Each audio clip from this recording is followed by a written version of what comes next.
Everybody. So when I was going through your in-class writing number 8s, I saw that we ran into a little bit of a problem that's still going to be something we want to work on because even though this was a short piece of writing, this is going to be really important for all the essays you're going to be doing where you have to use a source. So remember on Thursday, we were talking about the article by Samuelson, where he talked about why he teaches philosophy at a community college. So I gave you guys an example of a summary paragraph, but what I had asked you to do was to give a response below. So I offered the summary already where Samuelson is talking about why certain skills that might not look like they're going to be related to a job can be helpful. And I said you could agree or you could disagree, but what we need to do is to support our position. Well, a lot of you guys did a really good job about when you finished up being able to say, I agree with Samuelson or I disagree. But not a lot of people did the best job about telling me why you agreed or disagreed. So let's just review that one more time. We get to the end of our summary right here and we summarize what Samuelson is saying. Essentially, here he suggests what might seem like a benevolent move on the part of those in power to help lower income students study what will get them a job is sneakily oppressive in the long run. In other words, he suggests that solely preparing students to complete a job, even a white-collar job, will only allow them to be an employee. Ignoring the impractical liberal arts, he says, seems to rob them of the chance to question and critique, and while it might make them a good employee, it will not allow them to rise the ranks to become a leader. Great. So there's Samuelson's side. Now we need to have your side. So I thought of a couple things that might help you think about how am I supposed to give a really good example. One thing that I often think about when I'm trying to think about examples is this idea of trying to explain something to a small kid. You know, they don't want to do it. So I give this example. Imagine you're offering advice to a small child and you tell the kid it's always a good idea to brush your teeth before bed. How would you support it? Why don't we just repeat that claim over and over again whenever we're talking to a 3-year-old? Well, because 3-year-olds are always going to say, why? So whenever you're trying to convince a kid to do something, you try to sort of cajole or convince them. You know, we say, you need to do this because when you don't, you can end up with really stinky breath and you might get more cavities. When I was younger, I tricked my mom and I didn't brush my teeth for a month. I had to get 3 fillings.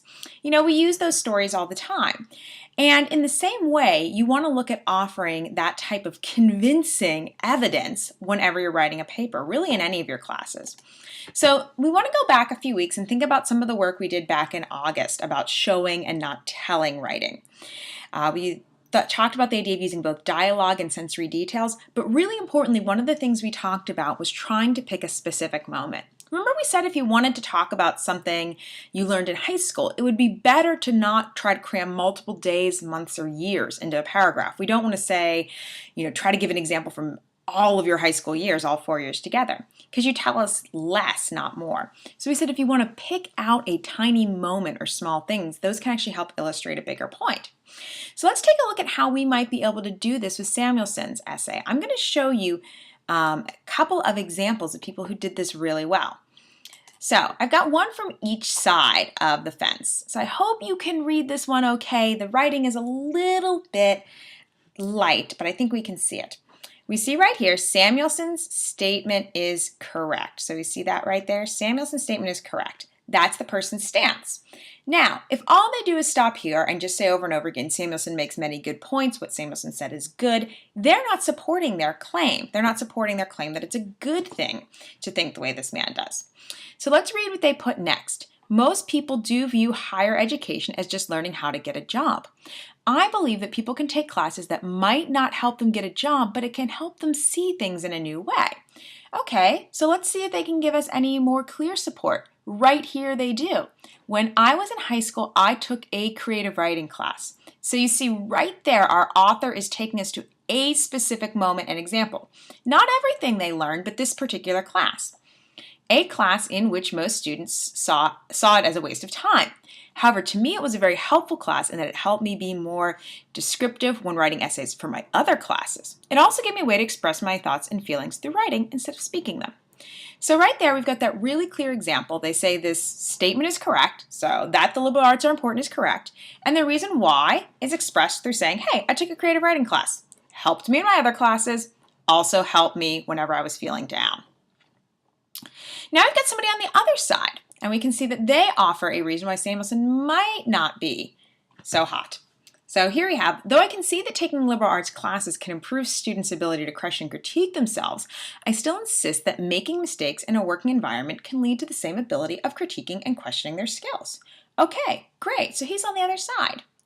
Samuelson fails to acknowledge gaining experience through hard work and assumes that these mental skills are the only way to rise the ranks and become a leader.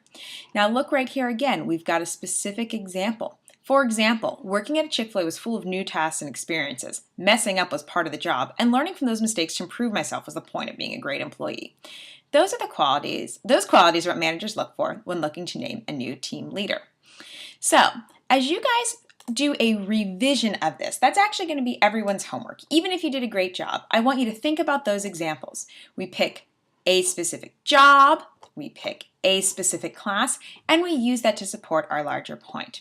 So let's all try to have a new version of this ready to go for Thursday, and I will have all of this, of course, available for you on Blackboard right under the link to the video. And of course, you know when my office hours are. Thanks, guys. I'll see you Thursday.